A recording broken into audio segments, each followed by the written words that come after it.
సుమన్ టీవీలో మీ business promotions కోసం ఈ కింది నెంబర్ను సంప్రదించగలరు. నమస్తే, వెల్కమ్ టు సుమన్ టీవీ. నేను విష్ణు. ప్రస్తుతం మనతో పాటు certified wealth manager Revanth Chalamala ఉన్నారు. వారితో మాట్లాడదాం. నమస్తే రేవంత్. నమస్తే అండి. రేవంత్, మొన్న ఈ మధ్య ట్రావెలింగ్ చేస్తుంటే ఒక ఆయన సీనియర్ సిటిజన్, ఒక కో ప్యాసింజర్ నాతో పాటు ట్రైన్లో పక్కనే కూర్చున్నారు. సో వారు ఒక సందేహం అడిగారు ట్రావెలింగ్లో ఉన్నప్పుడు. ఓకే. సో విష్ణు గారు, ఇప్పుడు నా ఏజ్ 55 అండి. సో నెక్స్ట్ 5 ఇయర్స్కి రిటైర్మెంట్ కాబోతున్నాం కదా. సో 55-60 అనేది కొంత వయోభారానికి మనం దగ్గర అవుతున్న వయసు. అండ్ 55 నుంచి 60 ఈ ఏజ్ గ్రూప్లో ఏంటంటే కొంత దీర్ఘకాలిక అనారోగ్య సమస్యలు కూడా వెంటాడుతుంటాయి. కాబట్టి మరి ఈ ఏజ్ గ్రూప్లో ఉండేవాళ్ళు ఎటువంటి ఇన్వెస్ట్మెంట్స్, సేవింగ్స్ చేసుకోవాలి అంటారు? ఎందుకంటే 55-60 అనేది కొంత అన్సర్టనిటీ ఏజ్ కూడా. అది అవునండి. అంటే కొంత అన్సర్టనిటీ ఏజ్, హెల్త్ ఇష్యూస్ వెంటాడుతుంటాయి. కాబట్టి పెద్దగా మెంటల్ స్ట్రెస్ లేకుండా మరి ఈ ఏజ్ గ్రూప్లో ఎటువంటి ఇన్వెస్ట్మెంట్స్ని, ఎటువంటి స్మూత్ ఇన్వెస్ట్మెంట్స్ని మనం తీసుకోవచ్చు అంటూ కూడా ఒక కో ప్యాసింజర్ అడిగారు. మరి దానికి మీరు ఏం చెప్తారు? సో ఒక రకంగా రిటైర్మెంట్ ప్లానింగ్ అది. అంతే. రిటైర్మెంట్ ప్లానింగ్ అనేది చాలా కాంప్లికేటెడ్ అండి. సో బేసిక్గా ఇందులోకి వచ్చేసరికి వయసు మీద పడేసరికి భయం ఉంటుంది. ఒకళ్ళ నమ్మి పెట్టుబడి ఇచ్చే పరిస్థితులు కాదు, వాళ్ళ వెనకాల తిరిగే పరిస్థితులు కాదు. పోనీ ఏదన్నా మంచిగా ఒక రూపాయల రొడ్డి వస్తుంది అని చెప్పి బయటకి ఇచ్చి వాళ్ళ వెనకాల తిరిగే ఓపిక ఉండే వయసు కూడా కాదు అది. సో పర్టికులర్గా రిటైర్మెంట్ అయ్యే టైంకి పెద్ద మొత్తంలో కార్పస్ అనేది వస్తూ ఉంటుంది. కనీసం ఒక 50 లక్షల రూపాయలైనా వస్తూ ఉంటుంది. అది క్వైట్ కామన్. ఈపీఎఫ్ ఏముంటాయి కదా, ఎక్స్వైజెడ్ ప్రైవేట్ ఎంప్లాయీస్కి కూడా. సహజంగా అంత పెద్ద మొత్తంలో డబ్బులు వచ్చిన తర్వాత ఐదర్ 2 విధాలుగానే జనాలు ఉంటారు, మధ్యలో అసలు ఉండరు. టూ కన్జర్వేటివ్గా ఎఫ్డీకి వెళ్ళిపోతారు, లేదా హై అగ్రెసివ్గా వ్యాపారాల్లోకి డంప్ చేయడము, లేదా కంప్లీట్ ఈక్విటీ మార్కెట్స్లో పెట్టుబడి పెట్టడం లాంటివి చేస్తూ ఉంటారు. రెండూ ప్రమాదకరమే. అది ఎలా చెప్తాను, ఎఫ్డీ సేఫే కదా అని అనుకుంటుంటారు. సో ఇది ఎందుకు సేఫ్ కాదు, ఇది కూడా ఎందుకు సేఫ్ కాదు, రెండూ చెప్తాను. ఎఫ్డీ విషయానికి వచ్చేసరికి అది ఇన్ఫ్లేషన్ కూడా బీట్ చేయదు అన్న విషయం అందరికీ తెలిసింది. సార్ ఆ వయసుకు వచ్చేసరికి ఏదో సీనియర్ సిటిజన్ సేవింగ్ స్కీమ్ అనేది ఉంటుంది. సమ్వేర్ అరౌండ్ 8.2% ఏదో రిటర్న్స్ ఇస్తూ ఉంటారు వాళ్ళు. సరే 8% వస్తుంది కదా, మనకి బాగానే ఉంది కదా అని అనుకుంటే ఇక్కడే మనకి ఇన్ఫ్లేషన్ అనే ఫ్యాక్టర్ అనేది లైమ్ లైట్లోకి వస్తుంది. సో ఇన్ఫ్లేషన్ అనేది, రియల్ ఇన్ఫ్లేషన్ ఎప్పుడు యావరేజ్గా 10% అండ్ అబౌవ్ ఉంటుంది. అంటే సామాన్యుడు వాడుకునే ఏ వస్తువు అయినా యావరేజ్గా 10% ఉంటుంది. ఫుడ్ అయి ఉండొచ్చు, మెడికల్ అయి ఉండొచ్చు. ఆ వయసులో పర్టికులర్గా ఉండేది ఏంటంటే ట్రాన్స్పోర్టేషన్, ఫుడ్, మెడికల్ ఇవన్నీ కూడా చాలా ఎక్కువగా పెరుగుతూ ఉండేవి. ఏవి కూడా బిలో ఉండేవి కాదు, ఇవన్నీ కూడా ఎక్కువగా ఉండేవి. అట్లా మనకి 10% యావరేజ్గా అదేమో క్రియేట్ అవుతుంది ఇన్ఫ్లేషన్. మీకు వచ్చే రిటర్న్స్ ఏమో 8% వస్తుంది. మీరు యావరేజ్గా ప్రతి సంవత్సరం -2% చొప్పున మీ సంపద విలువని కోల్పోతున్నారు. మీ డబ్బులు తగ్గట్లేదు, కానీ సంపద యొక్క విలువ పడిపోతుంది. మీరు ఇక్కడ ఈ కాన్సెప్ట్ని అర్థం చేసుకోవాలి. ఇన్ఫ్లేషన్ విల్ ఈట్ మనీ అంటే ఇదే. ఖర్చులేమో 10%తో పెరుగుతూ ఉంటాయి, వచ్చే రిటర్న్స్ ఏమో 8%తో వస్తూ ఉంటాయి. ఇది ఒక రకంగా నేను ఇంతకుముందు కూడా కేస్ స్టడీ చెప్పాను. ఒక పెద్ద ఆయన 71 సంవత్సరాల వయసు తర్వాత ఎఫ్డీలో డబ్బులు పెట్టుకున్నాం, దాని నుంచి వచ్చే రిటర్న్స్ నాకు బతకడానికి సరిపోవట్లేదు, ఇప్పుడు ఏం చేయొచ్చు అని. ఇప్పుడు ఏం చేయలేము ఇంకా. సో ఎర్లీ ఇట్లా మీరు చెప్పినట్టుగా ముందు నుంచే ప్లాన్ చేసుకోవాలి.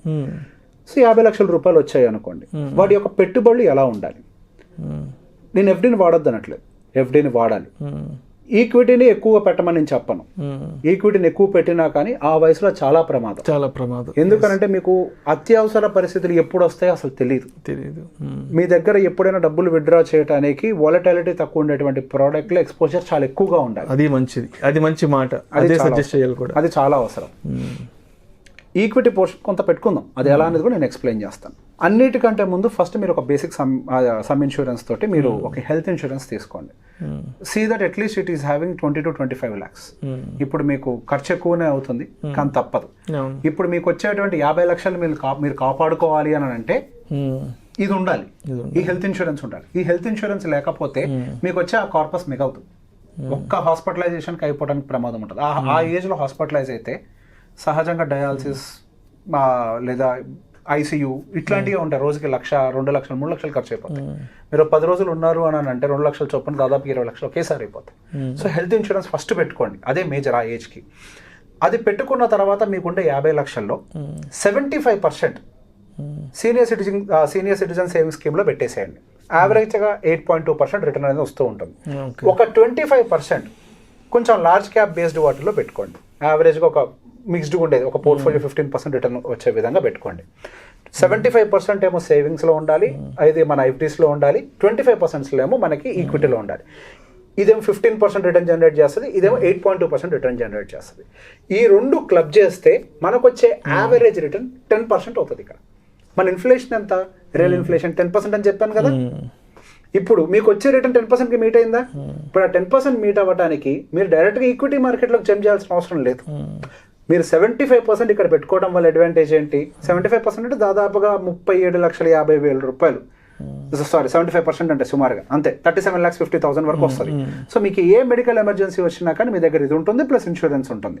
కేవలం 12,50,000 రూపాయలు మీరు ఈక్విటీ మార్కెట్లో పెట్టుకోగలిగితే యావరేజ్ కట్టిగా మీకు సంవత్సరానికి ఒక 5 లక్షల రూపాయలు వడ్డీ వస్తుంది.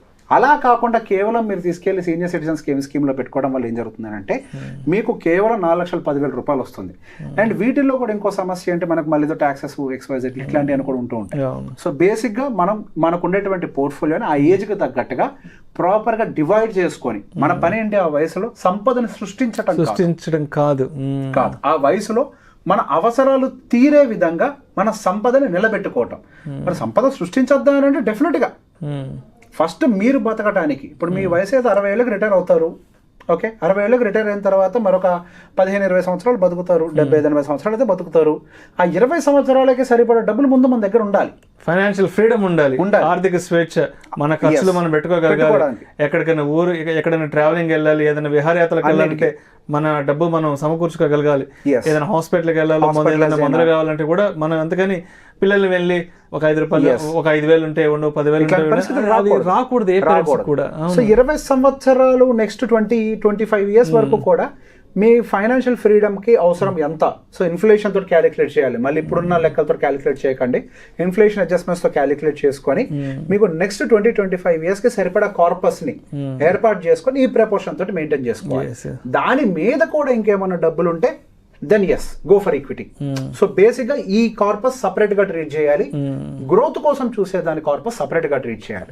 ఇది మనం బతకటం కోసం, ఎదుగుతామా ఒదుగుతామా తర్వాత విషయం, ముందు ఇది మన దగ్గర ఉండాలి. ఇది మన దగ్గర లేకపోతే ఏమవుతుంది అని అంటే మనం పిల్లలకి భారంగా మారితే వాళ్ళ ఆర్థిక పరిస్థితులు మళ్ళీ కొన్ని సంవత్సరాలు వెనక్కి వెళ్ళిపోతాయి.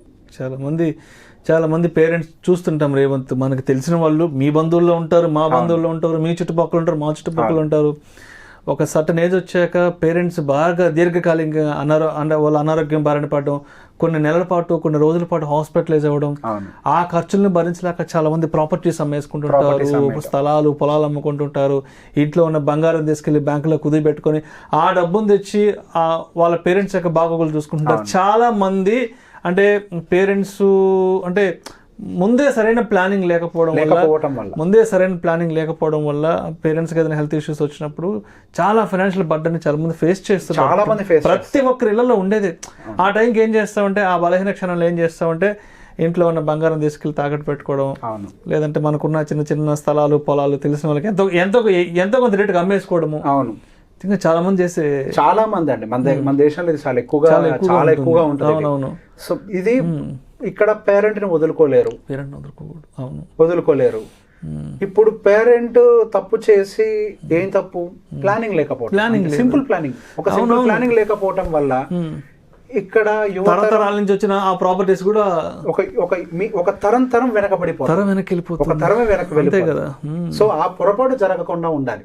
సో నేను ప్రతిసారి అందుకే చెప్తాను, మనకి ఒకవేళ అవ్వకపోతే ప్లాన్ చేసుకోవడం గుడ్ అండ్ అడ్వైజర్. ఆ మాట చెప్తే మన సెల్ఫ్ ప్రమోషన్ అని చెప్పేసి జనాలు అంటూ ఉంటారు. అంటే అసలు అడ్వైజర్ గురించి మాట్లాడడం అనేది పెద్ద తప్పు అయిపోయింది. మీకు తెలియనప్పుడు చెప్పే ప్రయత్నం చేస్తేనేమో దాన్ని తిట్టుకోవటం వదిలేండి సార్. మనకు అనవసరం, అది కాదు. మనం ఇక్కడ కూర్చున్నాం అంటే మంచి చెప్పడానికి, ఒక ఎడ్యుకేట్ చేయడం కోసం, అంతేగాని ఏదో మనల్ని మనం ప్రమోట్ చేసుకోవడం కోసం కాదు. ఇది ఎవరో ఒకరి దగ్గరికి వెళ్ళండి. ఇప్పుడు చాలా మంది ఉన్నారు మనకి, మన స్టూడియోకి వచ్చే వాళ్ళే మంచి మంచి అడ్వైజర్స్ చాలా మంది ఉన్నారు కదా. ఎవరో ఒకరి దగ్గరికి వెళ్ళండి, ఇట్లా మీ పరిస్థితులు చెప్పండి. ఎందుకనంటే ఒక్కొక్క వ్యక్తికి ఫైనాన్షియల్ ప్లానింగ్ చాలా డిఫరెంట్ గా ఉంటుంది.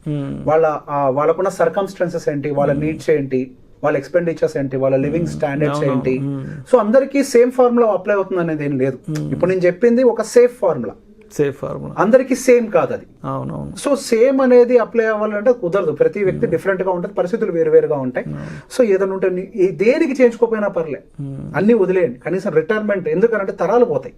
ఒక రిటైర్మెంట్, ఒక హెల్త్ ఇన్సూరెన్స్, ఒక రిటైర్మెంట్ ప్లానింగ్, సింపుల్ బేసిక్ చేయించుకోండి, మీకు ఉపయోగం. ఏం పెద్ద పెద్ద ఆస్తులు కూడబెట్టుకోవాల్సిన పని లేదు, బంగ్లాలు, కార్లు, బీరువాళ్ళు, నగలు దాచిపెట్టుకోవాల్సిన పని లేదు. ఏం అవసరం లేదు. సంవత్సరానికి ఒక 25,000 కట్టి ఒక మంచి హెల్త్ ఇన్సూరెన్స్, లేదంటే 30,000 40,000 కట్టి సంవత్సరానికి ఒక మంచి టర్మ్ ప్లాన్, అంతే. ఓ రిటైర్మెంట్ ప్లాన్ బేసిక్ తీసుకుంటే చాలు. బేసిక్ తీసుకోండి, మీకు అన్ని సమకూడతాయి. అంతే. Right. Thank you so much. Thank you అండి.